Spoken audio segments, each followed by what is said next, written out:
المرسلين وعلى آله وصحبه ومن تبعهم بإحسان إلى يوم الدين. اما بعد، اس سے پہلے کہ ہم 7ویں پارے کی تفسیر شروع کریں، کل کی تفسیر میں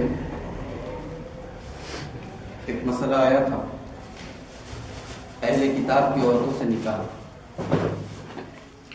اس بارے میں نے عرض کیا تھا کل کہ آج کے دور کے زیادہ تر علماء اور محققین کا یہ کہنا ہے کہ اہل کتاب کی عورتوں سے نکاح اس وقت نہیں کرنا چاہیے. بعد میں اس سلسلے میں مزید مطالعہ کرنے کے بعد یہ بات معلوم ہوئی کہ ان علماء کی یہ رائے محل نظر ہے، اس لیے کہ قرآن حکیم نے جب جس چیز کی اجازت دے دی اور اس کے منسوخ ہونے کی کوئی صحیح دلیل بھی موجود نہیں،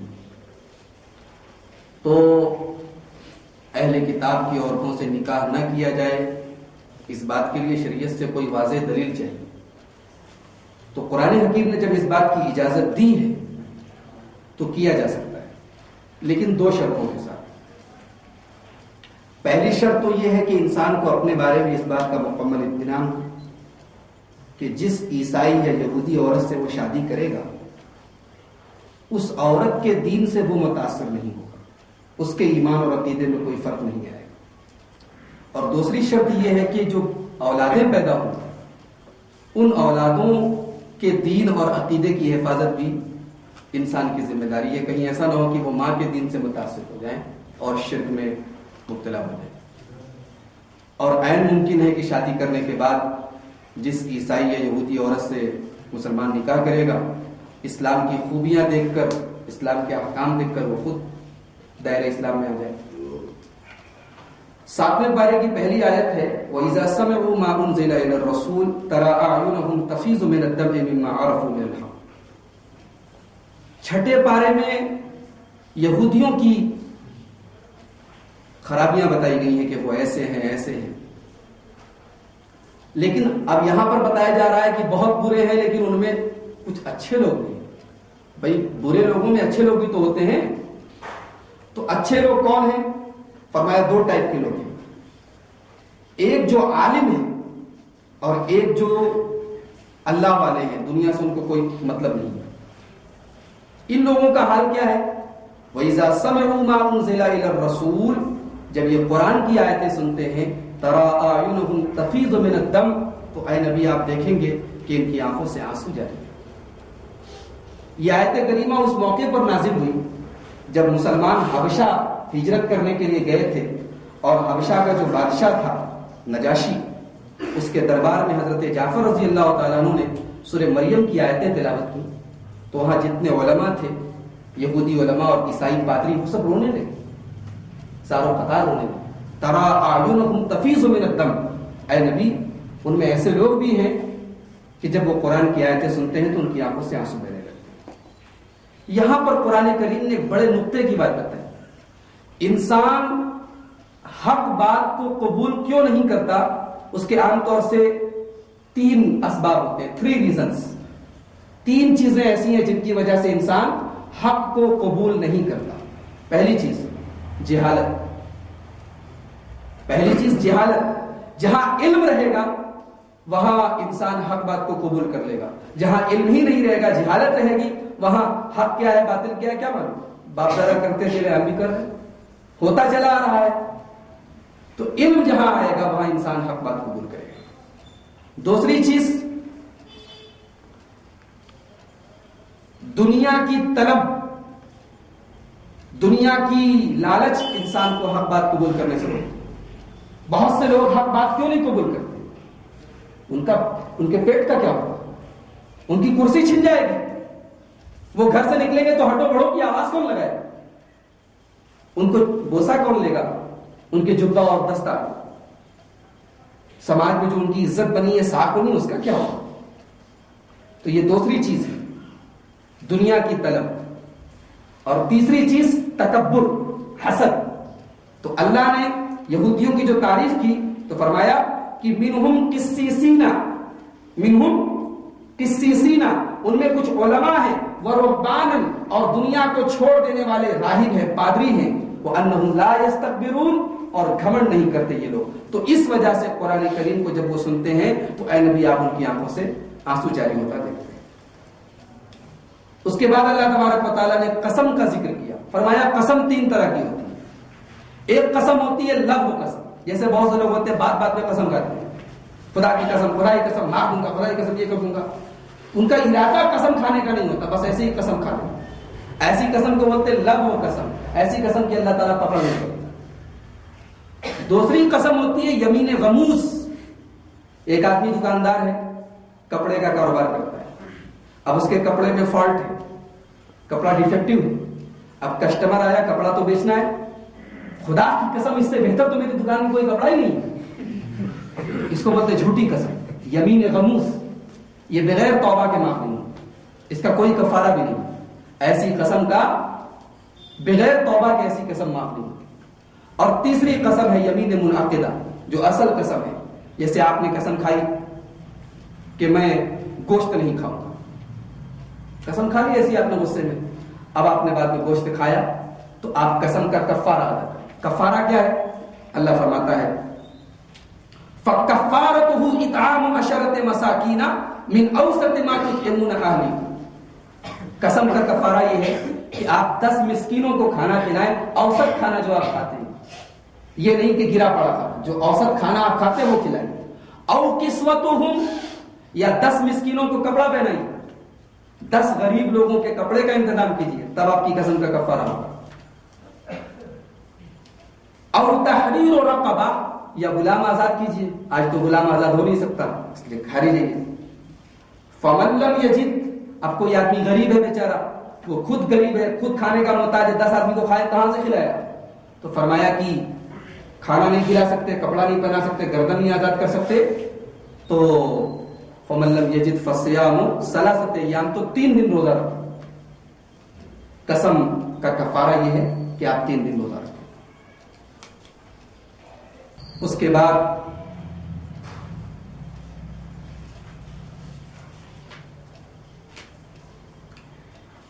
کچھ ایسی چیزوں کا ذکر کیا گیا جو اسلام میں حرام ہے.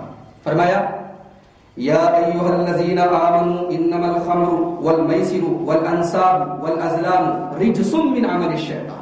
4 چیزوں کا ذکر کیا. شراب، جوا اور وہ تمام چیزیں جو غیر اللہ کے نام سے کی جاتی ہیں، اور فال نکالنا. عرب کے لوگ کیا کرتے تھے؟ فال نکالتے تھے. اب سفر کرنے کے لیے جانا ہے، ایک پرچی پہ لکھا سفر کرنا ہے، ایک پر لکھا کہ نہیں کرنا ہے. اب دونوں پرچی ڈال دیا. اب نکالا، اگر لکھا ہے کہ سفر کرنا ہے تو کریں گے، لکھا ہے کہ نہیں کرنا ہے تو نہیں کریں گے. ایسے ہی چھت پر کوا آ کے بیٹھ گیا، ارے اب تو آج کا سارا دن خراب ہو گیا. تو ایسی چیزیں جس کو منحوس سمجھنا، نحوست والی چیزیں، بدفالی لینا، بدشگونی لینا، اللہ نے فرمایا یہ تمام چیزیں کیا ہیں؟ رجسن، گندی چیز ہے، من عمل الشیطان، شیطان کا کام. اس کے بعد بڑی اہم بات بتائی. فرمایا کہ انما یرید الشیطان ان یوقع بینکم العداوۃ والبغضاء فی الخمر والمیسر. شیطان یہ چاہتا ہے کہ شراب اور جوئے کے ذریعے تمہارے معاشرے میں دشمنی پیدا کرنا. آج دیکھیے زیادہ تر لوگ جو پی کے آتے ہیں لڑتے رہتے ہیں ان سے. شراب یہ معاشرے میں لڑائی جھگڑا کرواتی ہے. اکثر آپ دیکھیے لڑائی جھگڑا ہوتا ہے، لوگ ڈرنک کیے رہتے ہیں، پیے رہتے ہیں.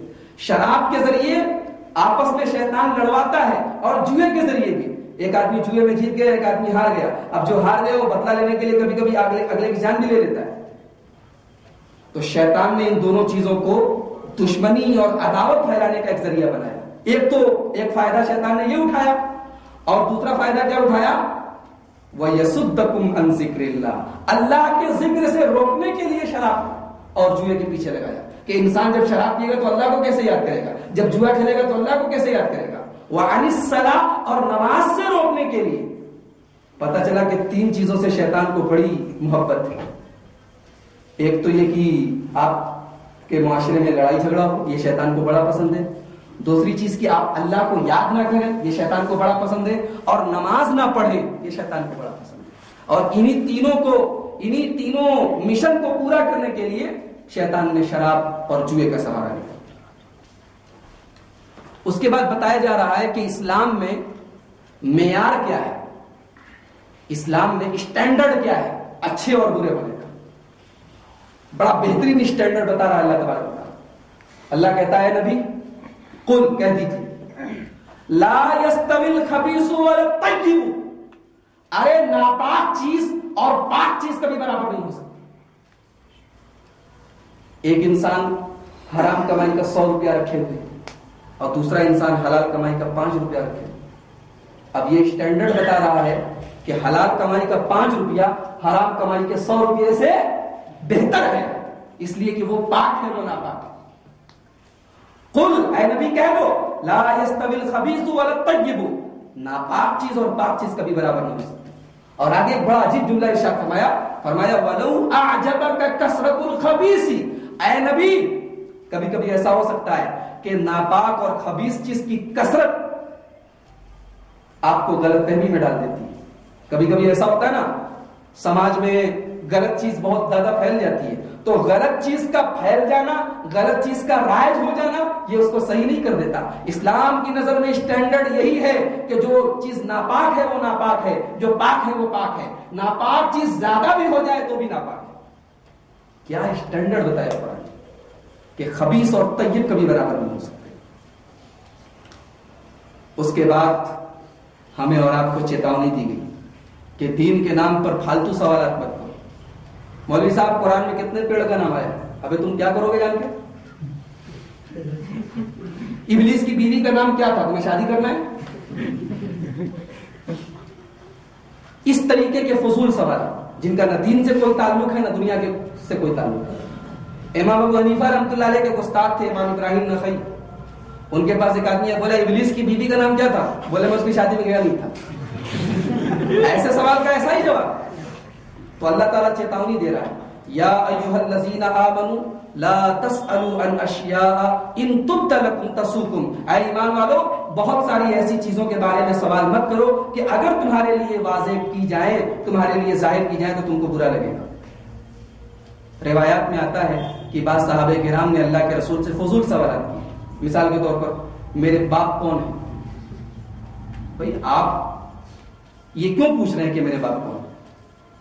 اس کا مطلب کہ آپ کو اپنے باپ کے اوپر شک ہے۔ اس طریقے کے فضول سوالات جب صحابہ کرام نے اللہ کے رسول سے کیے، میری اونٹنی کہاں ہے، تو قرآن حکیم کے اندر اللہ تبارک و تعالیٰ نے یہ چیتاونی اور قیامت تک تمام مسلمانوں کو یہ چیتاونی دی گئی کہ سوال آپ علماء سے کریں، وہ سوالات کریں جن سے کوئی معنی اور مطلب نکلتا ہو۔ اب ایک مرتبہ میرے پاس وہ واٹس ایپ پر ایک سوال آیا تھا، کون سی ایسی چیز ہے جو عورت زندگی میں ایک بار استعمال کرتی ہے، مرد 5 بار استعمال کرتا ہے، کھاؤ تو حلال ہے، پیو تو حرام ہے؟ پھلتو سوال ہے، کوئی مطلب نہیں ہے، ایسا کوئی ایسی چیز ہی نہیں ہے۔ اب وہ بھیج رہے ہیں لوگ واٹس ایپ پر، فیس بک پر، پریشان کر رہے ہیں لوگوں کو۔ تو ایسے سوالوں کے چکر میں ہی نہیں پڑنا چاہیے جن سوالوں کا دین اور دنیا، بھئی آپ کو نماز کیسے پڑھنی ہے، ابھی جیسے مسائل بیان کیے گئے، قسم کے کفارہ کے بارے میں کوئی بات نہ سمجھ میں پوچھی جائے، تراویح کے بارے میں کوئی بات نہ سمجھ آئے، جس چیز کا تعلق دین سے ہو یا دنیا کے کسی فائدے سے وہ سوال کرنا چاہیے، فضول سوالات نہیں کرنے چاہیے۔ آگے اللہ تبارک و تعالیٰ نے کافروں کا وہ لنگڑا بہانہ پیش کیا جو آج باطل پرست آج بھی استعمال کرتے ہیں۔ کیا ہے؟ وَإِذَا قِيلَ لَهُمْ تَعَالَوْا إِلَى مَا أَنزَلَ اللَّهُ وَإِلَى الرَّسُولِ قَالُوا حَسْبُنَا مَا وَجَدْنَا عَلَيْهِ آبَاءَنَا، اے نبی جب ان سے یہ کہا جاتا ہے کہ آؤ قرآن کی طرف، آؤ حدیث کی طرف، آؤ اللہ کی طرف، آؤ رسول کی طرف، تو کیا جواب دیتے؟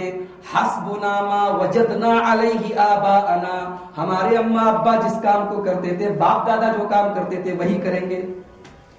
یہ وہ بہانہ ہے جو ایک زمانے سے چلا آ رہا ہے اپنے باطل عقیدے کو چھپانے کے لیے اور اپنے باطل مسلک کو مضبوطی سے اس پر جمے رہنے کے لیے جس بہانے کا استعمال کیا جاتا ہے کہ حسبنا ما وجدنا علیہ آباءنا، ہمارے لیے تو وہی بات کافی ہے جس پر ہم نے اپنے باپ دادا کو پایا۔ تو اللہ فرماتا ہے اولو کان آباؤہم لا یعلمون، ارے مان لو تمہارے ابا کو علم نہیں تھا، تمہارے دادا کو معلوم نہیں تھا، تمہیں تو معلوم ہو گیا نا، تمہارے باپ دادا کو اگر معلوم نہیں تھا تو بھی ان کی پیروی کرو گے؟ مسلمان تو جہالت کی پیروی نہیں کرتا. مسلمان تو ایک ایسے مذہب کا ماننے والا ہے جو علم کی تعلیم دیتا ہے. تو جب علم آ گیا، قرآن آ گیا، حدیث آ گیا، تو اس کو مانو نا. اس کے بعد حضرت عیسیٰ علیہ السلام کے بارے میں کہا گیا کہ قیامت کے دن اللہ تبارک و تعالی حضرت عیسیٰ سے کہے گا کہ اے عیسیٰ، تم نے کہا تھا کہ مجھے اللہ کا بیٹا کہو، تم نے کہا تھا کہ مجھے اللہ کو چھوڑ کے معبود بنا لو. اس آیت میں اللہ تعالیٰ یہ بھی اشارہ کر رہا ہے کہ آج اللہ کو چھوڑ کر جتنے بھی نبیوں کی، ولیوں کی، بزرگوں کی لوگ عبادت کر رہے ہیں، وہ تمام بزرگ قیامت کے دن اپنا دامن جھاڑ دیں گے کہ ہمیں ان سے کوئی مطلب نہیں، ہم نے تھوڑی کہا تھا ان سے شرک کرنے کے. عیسیٰ علیہ السلام کیا کہیں گے؟ اللہ کہے گا اَأَنْتَ قُلْتَ لِلنَّاسِ اتَّخِذُونِي وَأُمِّيَ إِلَٰهَيْنِ مِن دُونِ اللَّهِ. اے عیسیٰ، کیا تم نے لوگوں سے کہا تھا کہ مجھے اور میری ماں کو معبود بنا لو؟ تو حضرت عیسیٰ کیا جواب دیں گے؟ سبحانک، تو پاک ہے اللہ، اے اللہ تو پاک ہے. ما یکون لی ان اقول ما لیس لی بحق. ارے مجھے کیا ہو گیا ہے کہ میں ایسی بات کہوں جس کا مجھے حق نہیں. ان کنت قلتہ فقد علمتا. اے اللہ، اگر میں نے دنیا میں ایسا کچھ کہا ہے تو تو جانتا ہی ہوگا. تو بتا دے کیا ایسا میں نے کچھ کہا ہے؟ اس کے بعد حضرت عیسیٰ علیہ السلام کہیں گے ان تعذبہم فانہم عبادک. اے اللہ، یہ میرے ماننے والے، یہ عیسائی، اگر تو ان کو عذاب دے تو یہ تیرے بندے ہیں. وَإِن تَغْفِرْ لَهُمْ، اور اے اللہ اگر تو ان کو بخش دے، ان کو معاف کر دے، فَإِنَّكَ انت العزیز الحکیم، تو اے اللہ تو ہے ہی غالب حکمت والا. ہمارے پیارے نبی جناب محمد رسول اللہ صلی اللہ علیہ وسلم ایک دن قرآن پڑھ رہے تھے اور یہی آیت اتفاق سے ہمارے نبی کی نظروں سے گزری کہ عیسیٰ علیہ السلام اللہ سے کیا کہہ رہے ہیں کہ اگر تو معاف کر دے، اگر تو عذاب دے دے تو تیرے بندے، اور اگر معاف کر دے تو غالب اور حکمت والا ہے. ایک یہ آیت پڑھی اور ایک حضرت ابراہیم علیہ السلام کی دعا ہے قرآن میں دوسرے مقام پر. وہ یہ کہتے ہیں کہ ان تعذبہم فانہم عبادک، اے اللہ اگر تو ان کو عذاب دے گا تو وہ تیرے بندے ہیں. وان تغفر لہم فانک انت العزیز الحکیم، اور اگر تو معاف کر دے تو معاف کرنے والا ہے. تو ابراہیم علیہ السلام اور عیسیٰ علیہ السلام کی یہ دعا اللہ کے رسول پڑھنے کے بعد رونے لگتے ہیں. اللہ تبارک و تعالی حضرت جبریل کو بھیجتا ہے. صحیح بخاری کی روایت، حضرت جبریل کو بھیجتا ہے، اے جبریل جا کے میرے نبی سے پوچھو ما یبکی کا کیوں رو رہے ہو. اچھا روایت میں یہ لفظ بھی موجود ہے کہ اللہ کو تو خوب پتا ہے کہ نبی کیوں رو رہے ہیں، لیکن اللہ پوچھوا رہا ہے جبریل جا کے پوچھو کیوں رو رہے، ما یبکی کا کیوں رو رہے. اللہ کے رسول فرماتے ہیں اب کی لامتی، میں اپنی امت کے لیے رو رہا ہوں، میری امت کا کیا. عیسیٰ نے تو اپنی امت کے لیے دعا کر دی، ابراہیم نے تو اپنی امت کے لیے دعا کر دی، میری امت کا کیا ہوگا. اللہ نے کہا اے جبریل میرے نبی سے کہہ دو انا سنردیک فی امتک، ہم آپ کی امت کے بارے میں آپ کو خوش کر دیں. اللہ، کیا نبی میرا ہے، کیا محبت ہے اپنی امت سے. اور اللہ نے اس امت کو کتنا بڑا احسان کیا ہے کہ اپنے آخری نبی کو کام اور آپ کو امتی بنایا ہے، جس نبی کو زندگی بھر اپنی امت کی چنتا اور فکر تھی. اس کے بعد سورہ انعام شروع ہو رہی ہے. سورہ انعام کے شروع میں ایک بات یہ فرمائی گئی کہ مکہ کے کافر لوگ کہتے تھے کہ تم کہتے ہو کہ تم اللہ کے نبی ہو تو آسمان سے کوئی معجزہ اتارو. تو قرآن تو خود ایک معجزہ تھا، جب قرآن کو نہیں مانتے تو کون سا معجزہ تم مانو گے. تو اللہ نے کہا وَلَوْ نَزَّلْنَا عَلَيْكَ كِتَابًا فِي قِرْطَاسٍ، اے میرے نبی ہم یہ قرآن جو تمہارے اوپر تھوڑا تھوڑا اتار رہے ہیں، اگر ہم اس قرآن کو ایک مکمل کتاب کی شکل میں اتار دیتے. ابھی تک تو یہ کہہ رہے ہیں کہ محمد جادوگر ہے، محمد نے ہماری نظروں کو دھوکے میں ڈال رکھا ہے، لیکن اگر ہم اس قرآن کو ایک بک کی شکل میں، ایک جو ہے ہارڈ بک کی شکل میں اتار دیتے، کتاب کی شکل میں اتار دیتے، فَلَمَسُوهُ بِأَيْدِيهِمْ، اور یہ اپنے ہاتھوں سے اس کتاب کو ٹچ کرتے.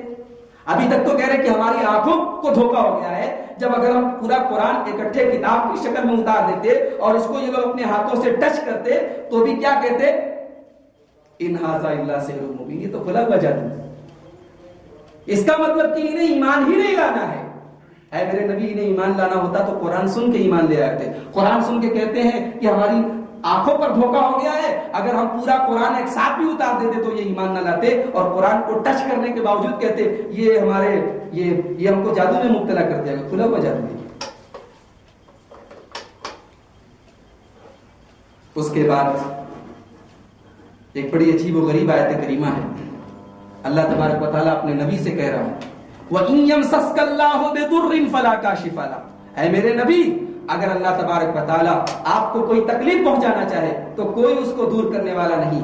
وَإِن يَمْسَسْكَ بِخَيْرٍ، اور اگر اللہ تبارک و تعالیٰ آپ کو کوئی بھلائی پہنچانا چاہے فَهُوَ عَلَى كُلِّ شَيْءٍ قَدِيرٌ، تو اللہ تعالیٰ ہر چیز پر قادر ہے.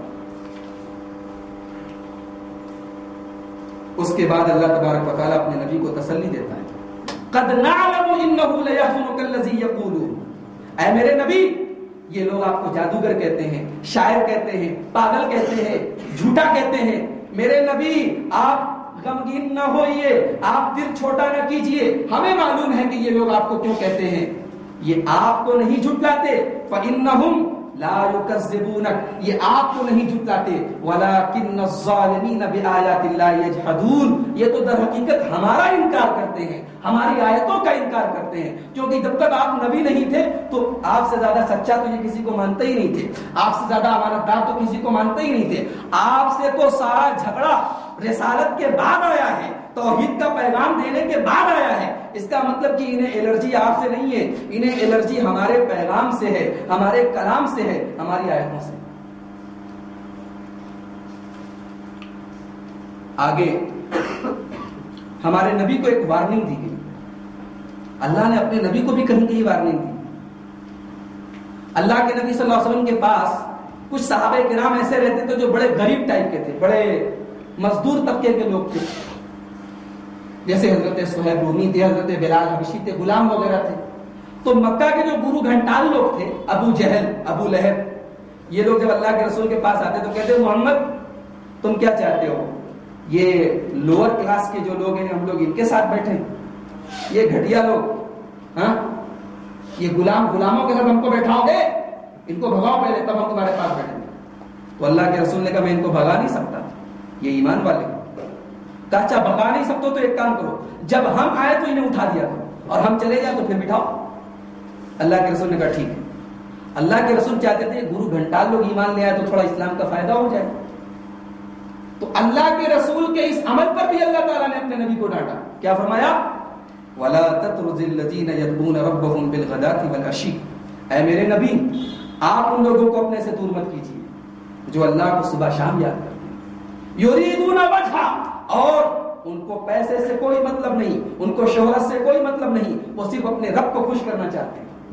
ما علیک من حسابہم من شیء. اے میرے نبی، نہ تو آپ کا حساب ان سے لیا جائے گا نہ ان کا حساب آپ سے لیا جائے گا. یہ غریب ہے تو کیا، یہ غلام ہے تو کیا، ہے تو میرے ماننے والے، ہے تو میرا کلمہ پڑھنے والے، ہے تو میری توحید کا دم، میری توحید پر عمل کرنے والے. اے میرے نبی آپ انہیں اپنے سے دور مت کیجیے.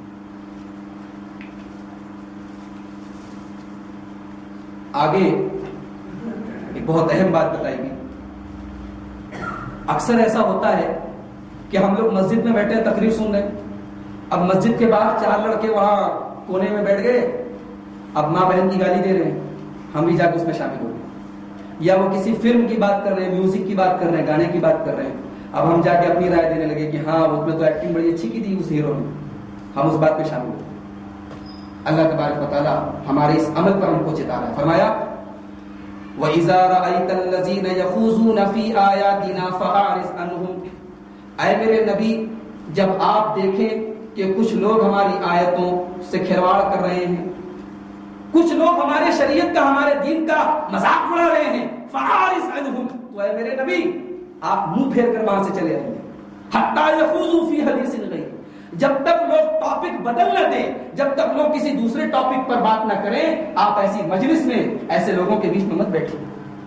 وَإِمَّا يُنْسِيَنَّكَ الشَّيْطَانُ، اور کبھی غلطی سے شیطان آپ کو ایسے لوگوں کے بیچ میں بٹھا دے، آپ کسی جگہ بیٹھ گئے، 4 لوگ بیٹھ کے ایسی باتیں کر رہے ہیں جو دین کے خلاف ہے، شریعت کے خلاف ہے، اللہ کے خلاف ہے، رسول کے خلاف ہے، تو اللہ فرما رہا ہے فَلَا تَقْعُدْ بَعْدَ الذِّكْرَ مَعَ الْقَوْمِ الظَّالِمِينَ. تو جیسے ہی آپ کو یاد آ جائے کہ ارے یہ میں کہاں بیٹھ گیا، کن لوگوں کے ساتھ بیٹھ گیا، یہ سب تو بڑی الٹی سیدھی باتیں کریں، تو فوراً اٹھ کے چلے. فَلَا تَقْعُدْ، 1 منٹ بھی وہاں مت بیٹھے. اس سے معلوم ہوا کہ جہاں اللہ اور اس کے رسول کی خلاف ورزی ہو رہی، ایسی مجلس میں بیٹھنا بھی حرام ہے. اور جیسے ہی یاد آئے فوراً ایسے مجلس سے اٹھ جائیں. اس کے بعد حضرت ابراہیم علیہ السلام کا ایک مناظرہ پیش کر رہا ہے اللہ تعالیٰ. ابراہیم علیہ السلام نے اپنی قوم سے ایک مناظرہ کیا. قوم کہتی تھی ستارے معبود ہیں. قوم کہتی تھی کہ ستارے معبود ہیں, دیکھو ستارے کیسے چمک رہے ہیں, یہ پوجا اور عبادت کے لائق. تو ابراہیم علیہ السلام ایک دن ان کو چھت پر لے کر گئے, رات ہوگی. کیا یہ ستارہ تمہارا رب ہے؟ ھذا ربی, یہ رب ہے میرا. ستارہ صبح کو ڈوب گیا. کہا کہ دیکھو ڈوب گیا. لا احب الافلین, جو ڈوب جائے وہ خدا ہو سکتا ہے, وہ معبود ہو سکتا ہے, وہ رب ہو سکتا ہے. اگلے دن گئے, چاند نکلا ہوا تھا, چاند کی بھی وہ لوگ عبادت کرتے تھے. کہا کہ دیکھو یہ رب ہے, ھذا ربی, کیا یہ میرا رب ہے؟ چاند بھی ایک ٹائم آیا, چاند بھی چھپ گیا. کہا جو چھپ جائے, جو ڈوب جائے, وہ عبادت کے لائق کیسے ہو سکتا ہے؟ صبح ہوئی, سورج نکلا. کہا یہ تو سب سے بڑا ہے, ھذا ربی ھذا اکبر, یہ تو رب ہونا چاہیے. شام ہوئی, مغرب کا ٹائم ہوا, سورج بھی ڈوب گیا. جب سورج بھی ڈوب گیا تو حضرت ابراہیم علیہ السلام نے کہا سنو, ستارے بھی چلے گئے, چاند بھی چلا گیا, سورج بھی چلا گیا, ارے وہ رب کیسے ہو سکتا ہے جو آئے اور چلا جائے؟ انی وجہت وجہی للذی فطر السماوات والارض حنیفا وما انا من المشرکین. سنو میری قوم کے لوگوں, میں نے اپنا چہرہ اس اللہ کی طرف کر لیا جس نے زمین و آسمان کو بنایا, اور میں مشرک نہیں. یہ مناظرہ کیا حضرت ابراہیم علیہ السلام نے اپنی قوم کو, اور ثابت کر کے بتا دیا کہ اللہ وہ ہے, رب وہ ہے جو کبھی لوگوں کی نظروں سے غائب نہیں ہوتا, جو آ کے چلا نہیں جاتا. اللہ تو وہ ہے جس کی سلطنت اور حکومت ہر سیکنڈ اور ہر پل ہوتی. اس کے بعد اللہ تبارک و تعالیٰ اپنی ایک صفت بیان کر رہا ہے, ان اللہ فالق الحب والنوى, کلی پھٹ کے پک جاتا ہے. یہ دانے کو پھاڑنے والا اور کلی کو کھلانے والا کون؟ میرا رب ہے. ان اللہ فالق الحب والنوى, دانے کو پھاڑنے والا اور کلی کو کھلانے والا اگر کوئی ہے تو اللہ ہے. یخرج الحی من المیت, مردے سے زندے کو نکالنے والا اللہ ہے, اور زندے سے مردے کو نکالنے والا اللہ ہے. کیا مطلب؟ مرغی سے انڈے کو نکالنے والا اللہ ہے, اور انڈے سے مرغی کو نکالنے والا اللہ ہے. کیا مطلب؟ مومن کو کافر بنانے والا اللہ ہے, اور کافر کو مومن بنانے والا اللہ ہے. مردہ زمین سے پیداوار اگانے والا اللہ ہے. یخرج الحی من المیت, مردے سے زندے کو اور زندے کو مردے سے نکالنے والا. ان تمام چیزوں کو پیش کر کے اللہ تعالیٰ یہ دلیل دے رہا ہے کہ میرے بندو, اگر ہم مردہ زمین سے پیداوار اگا سکتے ہیں, اناج اگا سکتے ہیں, تو میرے بندو تمہیں مرنے کے بعد ہم دوبارہ زندہ بھی کر سکتے ہیں. اس کو اللہ تبارک و تعالیٰ آخرت کی دلیل بنا رہا ہے. اور آخر میں social networking sites use کرنے والوں کو ایک بہت بڑی وارننگ دی جا رہی ہے. آج کل انٹرنیٹ پر جانتے ہیں کیا ہوتا ہے؟ ہندو اور مسلمان میں بحث ہو رہی ہے. اب مسلمان جو ہے وہ ہندوؤں کے معبودوں کو گالی دے رہا ہے کہ تمہارے رام ایسے تھے, تمہارے شنکر ایسے تھے.